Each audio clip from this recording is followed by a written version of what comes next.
Today, an application to expand daratumumab's indication in myeloma, an acquisition by Pfizer, a UK regulatory backing in lung cancer, and disappointing findings in a prostate cancer trial.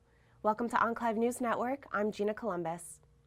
The FDA has received a supplemental biologics license application for the use of daratumumab in combination with lenalidomide and dexamethasone, or bortezomib and dexamethasone, as a treatment for patients with multiple myeloma. The indications would be for patients who have received at least one prior therapy. The submission follows a breakthrough therapy designation that the FDA granted in July 2016. The application to expand the CD38 targeted monoclonal antibodies approval is based on findings from the Phase 3 Pollux and Castor trials. The FDA will now decide within 60 days whether to award the sBLA a priority review. If awarded, the FDA would then need to make a final approval decision within 6 months of receiving the application. In the Pollux trial, adding daratumumab to lenalidomide and dexamethasone reduced the risk of disease progression by 63% in patients with relapsed refractory disease.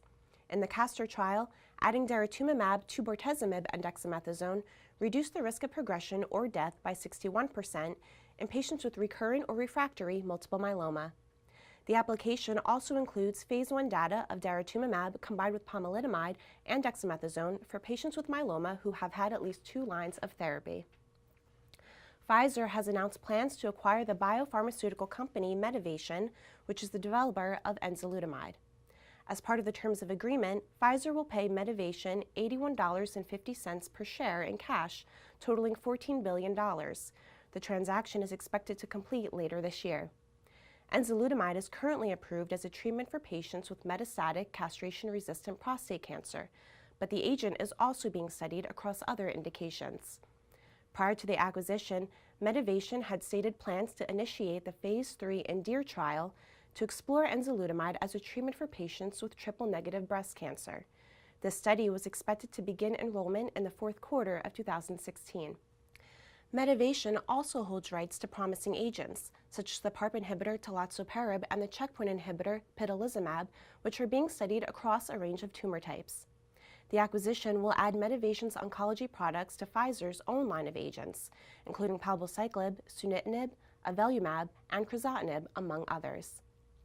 In global regulatory news, the UK's National Institute for Health and Care Excellence, or NICE, recommended crizotinib for the first-line treatment of patients with advanced ALK-positive non-small cell lung cancer.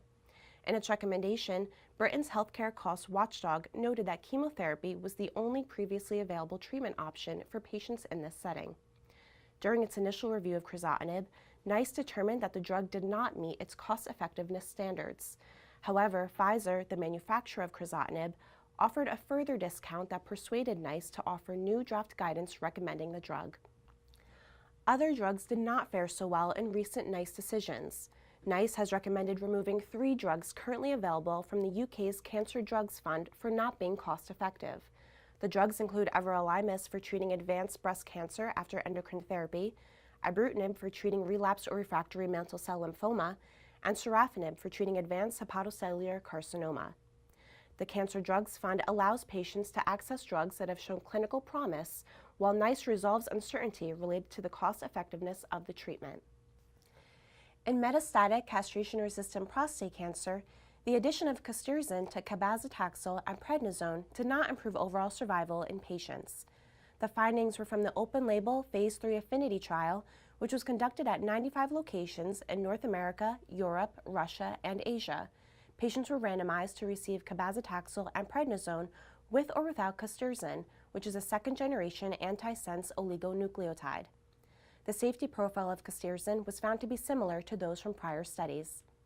Oncogenics, the manufacturer of the drug, is planning to submit full data for presentation at the 2016 ESMO Annual Congress in October.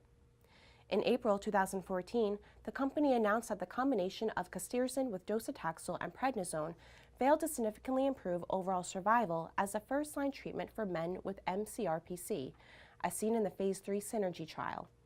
Oncogenics now intends to initiate discussions with the FDA to assess the potential for an early analysis of the ongoing Phase 3 and SPIRIT trial. That study is evaluating the potential of castirzen plus docetaxel as a second-line regimen for patients with non-small cell lung cancer. The randomized study, which is being conducted at 50 locations worldwide, has a targeted enrollment of 700 patients. That's all for today. Thank you for watching Enclave News Network. I'm Gina Columbus.